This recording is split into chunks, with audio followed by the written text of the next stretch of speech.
vez mais ao nosso querido programa Palavras Cruzadas. Hoje começamos com um novo trimestriário. O trimestre passado falamos sobre o livro de Hebreus e aprendemos muito. Agora vamos entrar no novo tema, vamos falar sobre o início. Vamos falar sobre o livro de Gênesis, que é o primeiro livro da nossa Bíblia. E para isso, toca eu e o nosso querido Cláudio. Seja bem-vindo, Cláudio. Obrigado, Isilda. Eu peço que nos faça a oração, pode ser? Com certeza. Oremos. Bendito e querido Deus, te agradecemos pelas bênçãos e queremos que nos ilumines com a presença do teu Espírito Santo. Eu te peço e agradeço em nome de Jesus. Amém. Amém. Obrigada, Cláudio. Okay.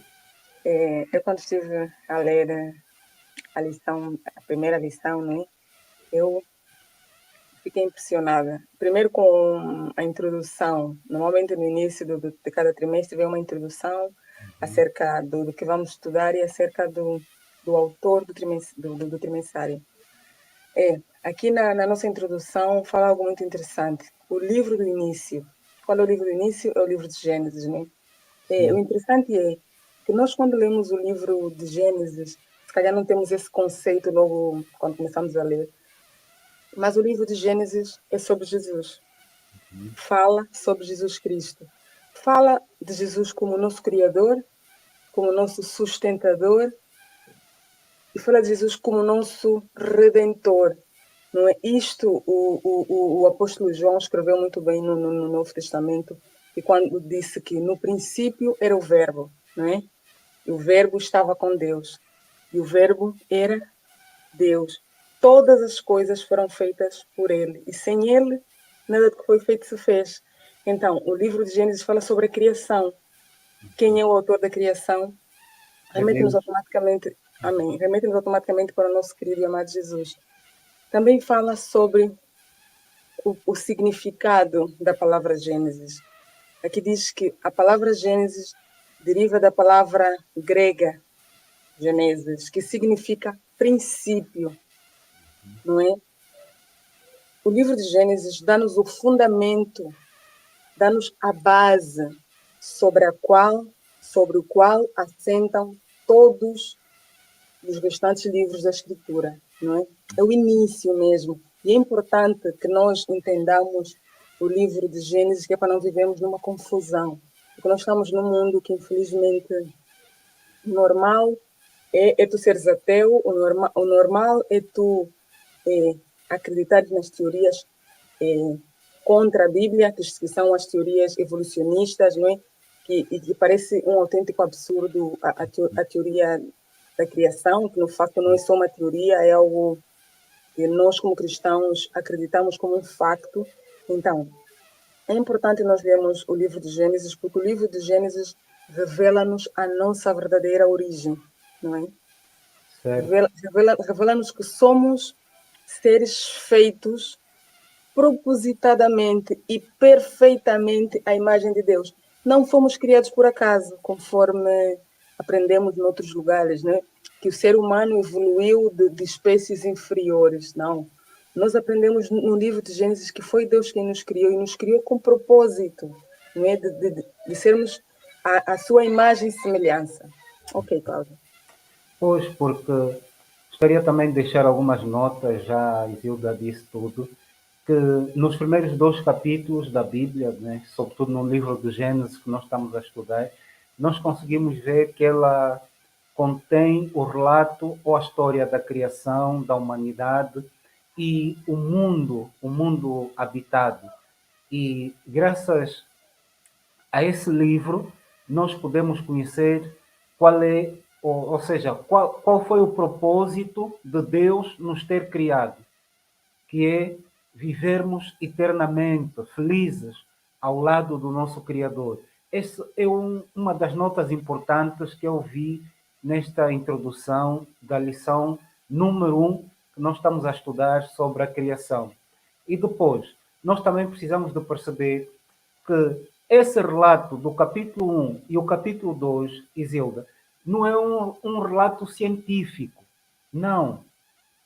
E que nos fala sobre uma forma estranha do mundo ter sido criado com uma explosão e que começou de uma forma muito pouco organizada e que depois se tornou numa forma melhor. Não, não é isso que o livro de Gênesis nos conta.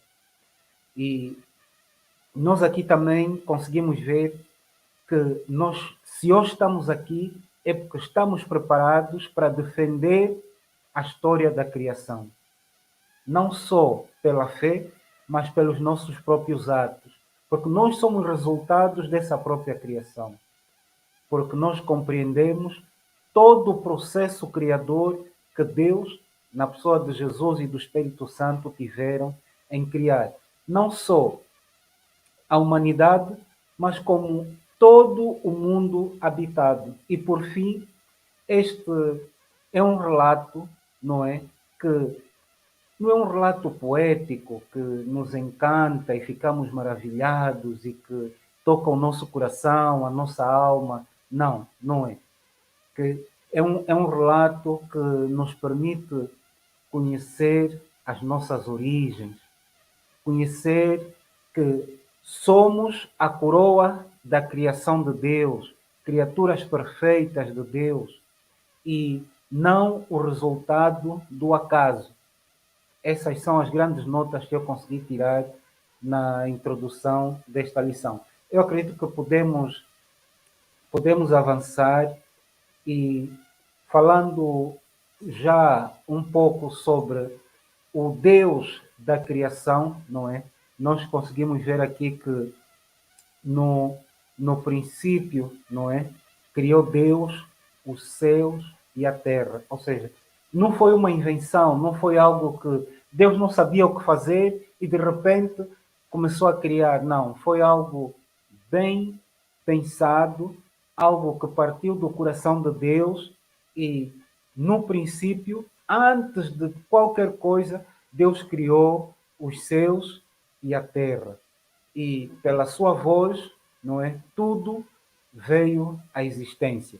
E aqui eu gostaria de deixar também uma nota muito que eu achei interessante e gostaria de partilhar convosco, que o autor nos traz a ideia de que nós podemos ter uma visão de Deus distante, como também podemos ter uma visão de Deus, um Deus muito próximo da sua criação, muito próximo da sua humanidade.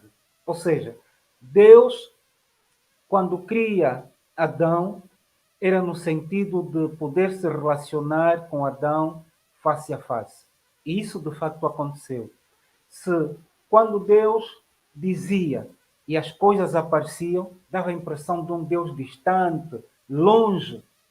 Mas quando ele cria então Adão, aí começa esse relacionamento de proximidade entre Deus e o ser humano. É uma das notas que eu consegui ver muito interessantes na história do Deus da criação. Acredito que a Isilda nos pode elucidar melhor sobre essa história, sobre essa matéria, antes de avançarmos. Exatamente. O Deus da criação. O livro de Salmos, Salmos capítulo 100, versículos 1 a 3, diz assim: celebrai com júbilo ao Senhor todos os moradores da terra. Nós temos um Deus que é tão poderoso, que se nós, por exemplo, temos o hábito de ir à igreja regularmente, não é? Todas as semanas, não é? Todo sábado, todo domingo, ou a quarta, a terça, conforme. Às vezes, se não termos cuidado, podemos perder esta reverência que devemos ao nosso Deus. Nós, quando vamos à casa do Pai, devemos ter sempre presente, primeiro, que temos um Deus que verdadeiramente é superior a nós, verdadeiramente é superior a nós. Um Deus extremamente poderoso, mas, apesar de ser um Deus extremamente poderoso, é um Deus que, ao mesmo tempo, está pertinho de cada um de nós.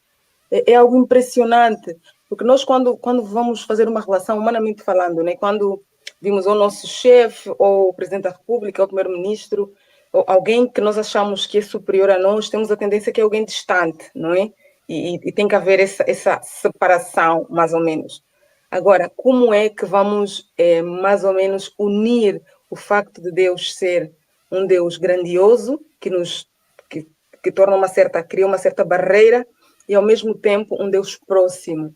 Como é que nós conseguimos ver essa proximidade de um Deus tão poderoso? Isso é em função da relação que nós criamos com Deus, não é? Nós vamos buscar a Deus diariamente e Ele vai nos ensinar, não é? E é um ensino que não termina, não é? É um ensino que nós não teremos diploma nunca. É um ensino que cada dia continuaremos a crescer, continuaremos a aprender, e é importante que cresçamos e que tenhamos noção que realmente nós temos um Deus poderoso, e que é um Deus que, apesar de ser poderoso, está bem perto de cada um de nós e conhece-nos, conhece cada um de nós, quais são as nossas dificuldades, quais são os nossos anseios, quais são os nossos maiores desejos, os nossos sonhos. Temos um Deus que está sempre pronto a nos ajudar. Amém. E nisso também nós vimos que, apesar de tudo isso, Ele também vê os nossos medos, a nossa ansiedade, a nossa incerteza, e muitas vezes quando vacilamos, Ele também compreende os, os anseios mais prementes da nossa alma. E aqui, antes de avançar para a lição da criação, eu queria dizer que se Adão e Eva falavam com Deus face a face, hoje nós estamos separados da presença de Deus por causa do pecado. Mas, ainda assim, nós podemos apreciar o poder e essa proximidade de Deus na nossa vida. Apesar do pecado criar essa barreira, não é? Porque é importante nós compreendermos isso. Essa barreira, Ele continua a estar muito próximo de cada um de nós. Amém. E hoje nós podemos nos alegrar, não é? Com esta maravilhosa presença de Deus na nossa vida, apesar mesmo do pecado. Porque Deus consegue, por intermédio do Espírito Santo, estar em todos os lugares ao mesmo tempo. Porque Ele é omnisciente, é omnipresente e é, acima de tudo, omnipotente. Então, que Deus seja louvado por isso. Amém. Apesar do pecado, Ele não se distanciou da presença do ser humano. Então, não sei se a Isilda quer avançar com a lição da criação. Exatamente. A criação. Queria falar um pouquinho mais que é um Deus que realmente é digno de ser adorado, não é? É verdade. A criação fala-nos de que quando Deus foi criando, não é? A terra que nós conhecemos hoje, criou o céu e tudo o que nós sabemos, Deus criou em 6 dias. Deus dizia, e era bom, não é? Que a palavra tov, não é? Que é traduzida como boa. Então, durante todo o processo da criação, Deus criou no primeiro dia e Deus viu que era bom, no segundo dia e Deus viu que era bom. Então, o que significa isso? O facto de Deus dizer que era bom, porque que a obra da criação de Deus foi bem sucedida, não é? Muitas vezes nós temos planos e às vezes não somos bem sucedidos, reconhecemos. O meu desejo, na verdade, era fazer assim, mas não saiu conforme eu queria. Mas com Deus não. A criação de Deus saiu exatamente do jeito que Ele planejou. Não tenhamos dúvida disso. E o ser humano faz parte da criação de Deus. A natureza faz parte da criação de Deus. Então, o relato de Deus, de Gênesis, não é? Quando nós lemos o livro de Gênesis, é como se a nossa visão se abre. Porque nós, como seres humanos, conhecemos só este mundo, não é? Não conhecemos, se não formos cristãos, não é? Porque nós conhecemos este mundo de pecado, este mundo de dor, este mundo de sofrimento.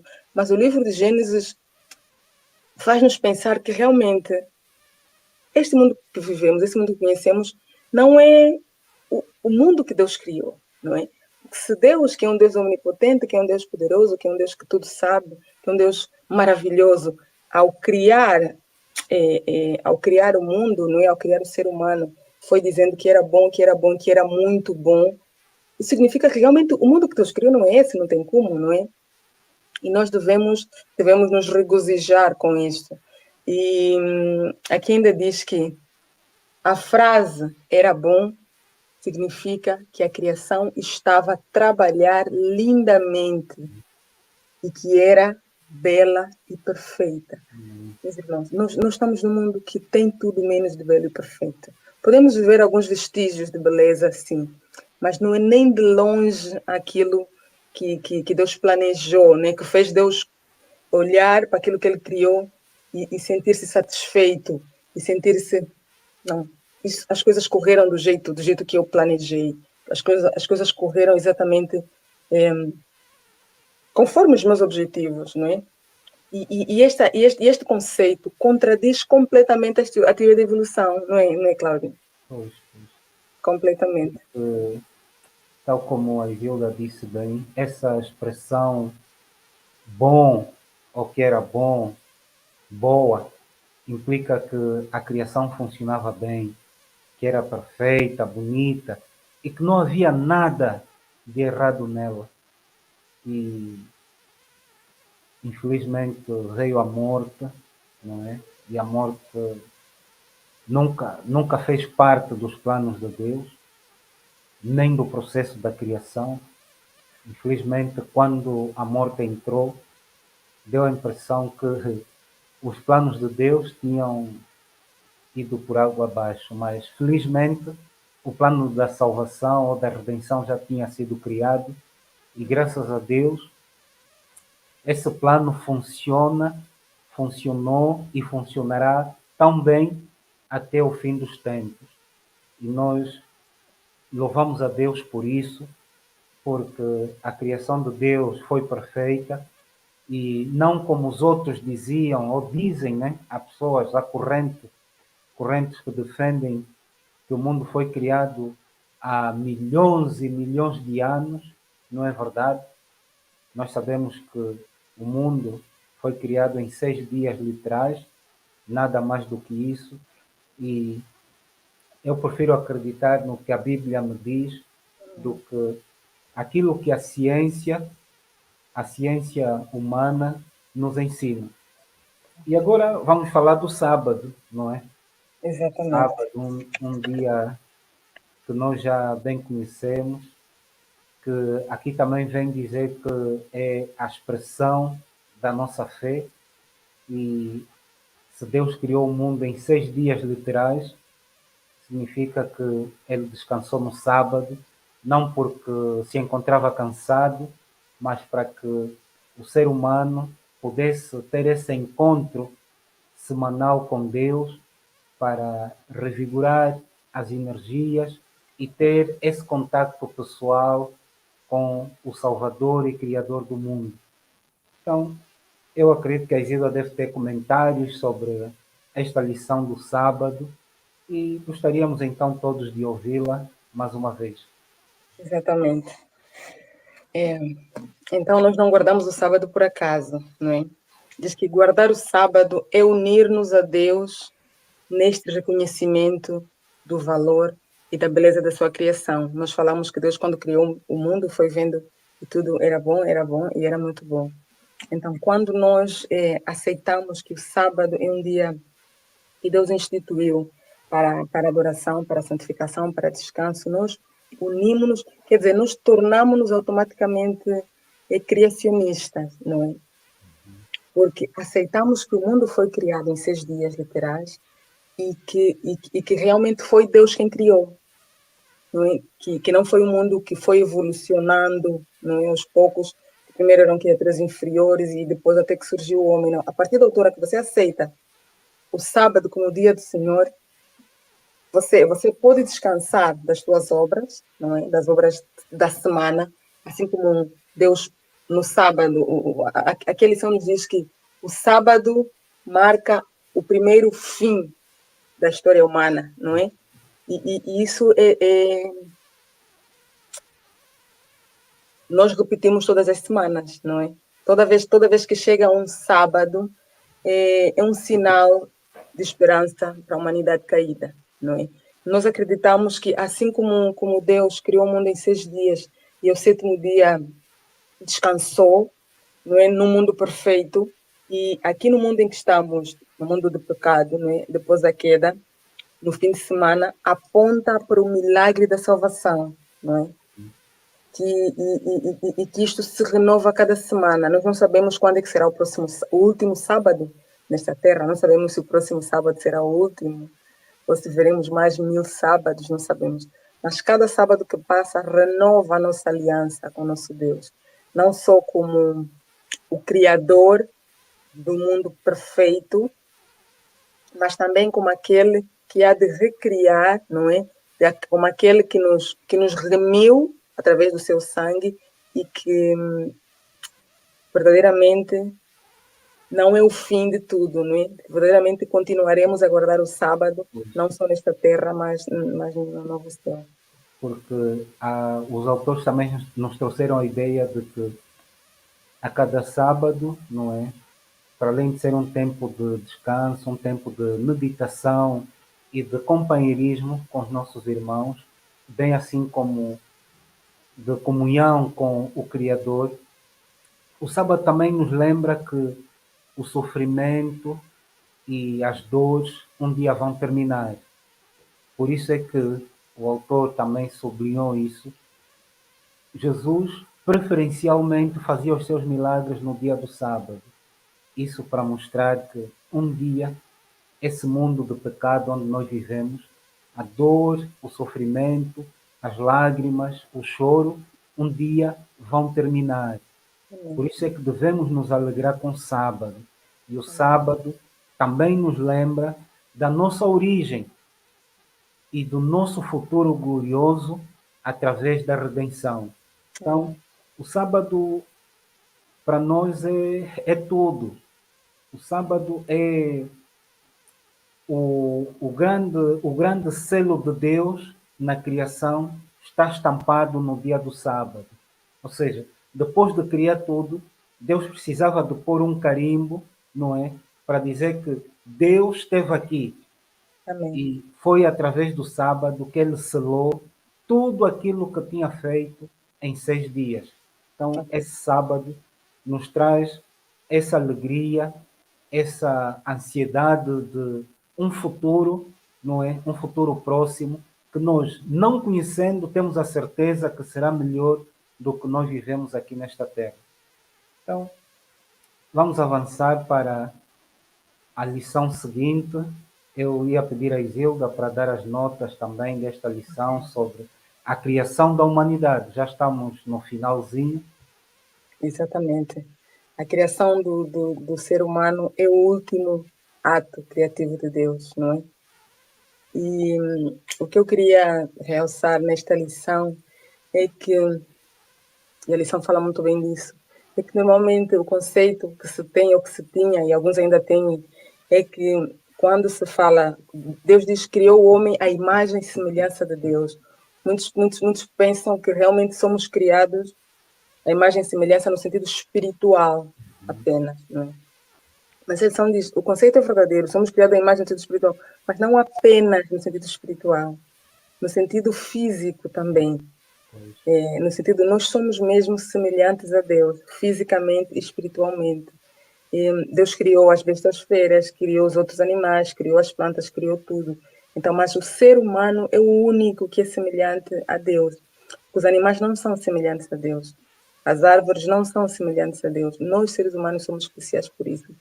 Por isso, também é que nós devemos cuidar do nosso corpo. Devemos cuidar do templo, que é o templo do Espírito Santo, que é o nosso corpo. Não devemos fazer aquilo que nos apetece, não é? E a base de orientação é a própria Bíblia, como devemos viver, como devemos nos alimentar, por exemplo, dormir 7 a 8 horas por dia, evitar as bebidas alcoólicas. E o nosso corpo é o templo do Espírito Santo. Somos feitos à imagem e semelhança de Deus, então devemos viver segundo a orientação que Deus nos dá. E está tudo isso escrito na Bíblia. Na verdade, no mundo em que vivemos, eu digo que tenho pena daqueles que não são cristãos, que não têm beira nem era, sabes? Nós temos uma orientação que não temos como nos perder se não seguimos a Bíblia. O caminho já está traçado, só temos é que... Então, os que não conhecem, para onde é que vão? Não tem para onde ir. Então, que nós tenhamos isso sempre sempre em mente que tanto o homem, e quando a Bíblia diz que criamos o homem à imagem e semelhança, não se refere apenas ao homem, não Sim, é? Refere-se ao homem e e é à um- mulher. Exatamente. A mulher foi tirada da costela do homem, mas de um modo a enfatizar que ela é da mesma natureza que o homem. Ok? Tanto é que quando os autores foram buscar o texto que deixará o homem, o seu pai e a sua mãe, não é apenas o homem, é o homem e a mulher, não é? Está a falar dos seres humanos.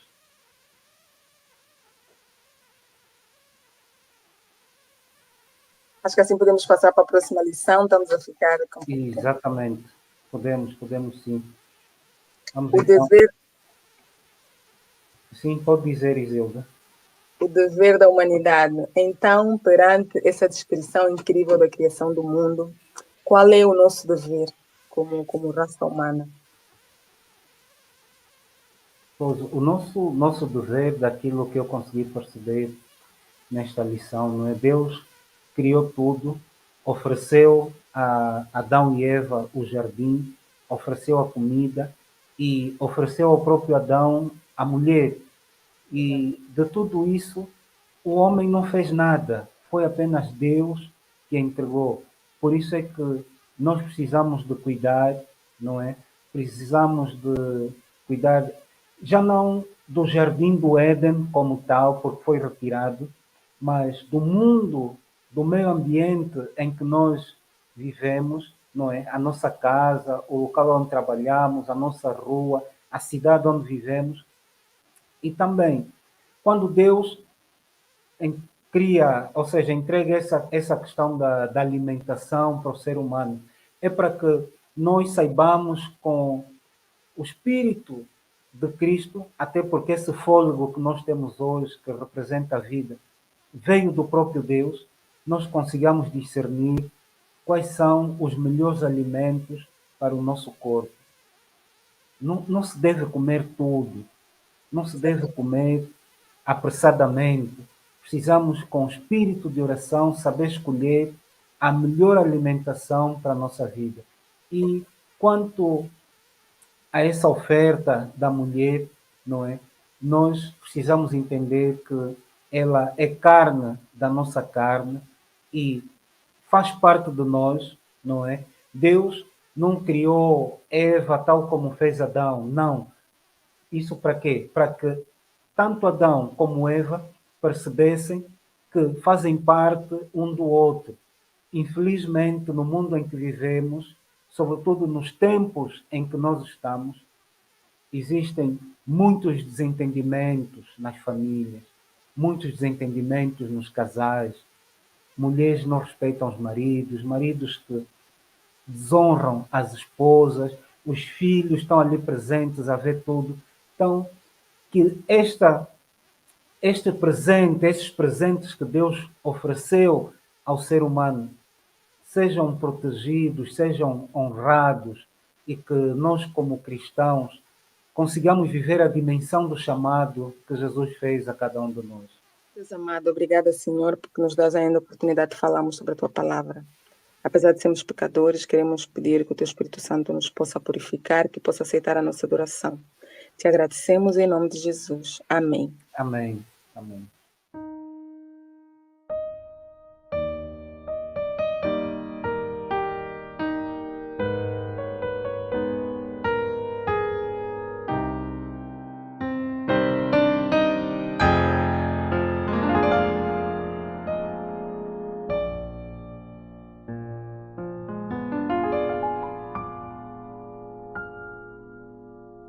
Perdão, Senhor, pela paz que desprezei, pelos dons que não usei, pela herança que não quis.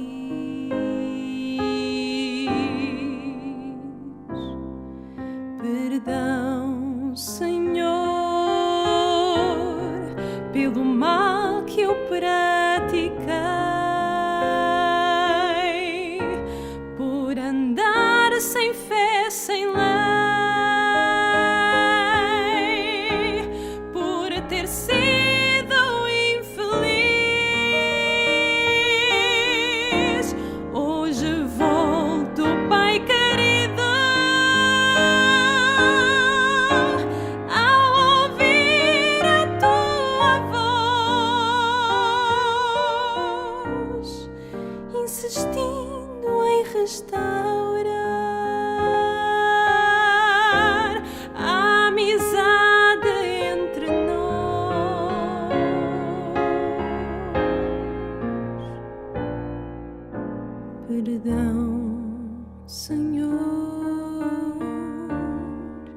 por caminhos maus andei,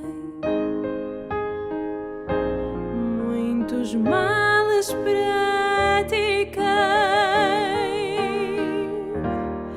e ofendi meu Salvador,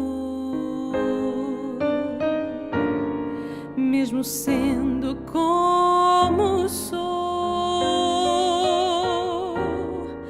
a despeito do que eu fiz. Sei que ainda tens para mim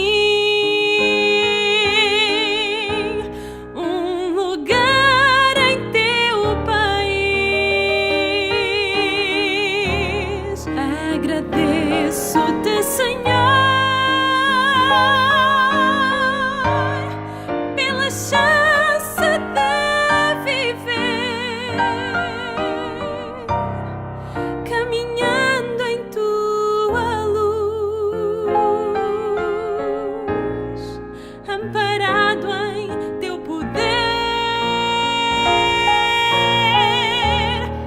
Agradeço-te, Senhor, pela vida que me dás e por seres meu juiz.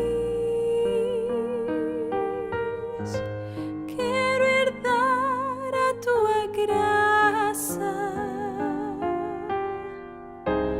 quero herdar a tua paz e em teus braços ser feliz.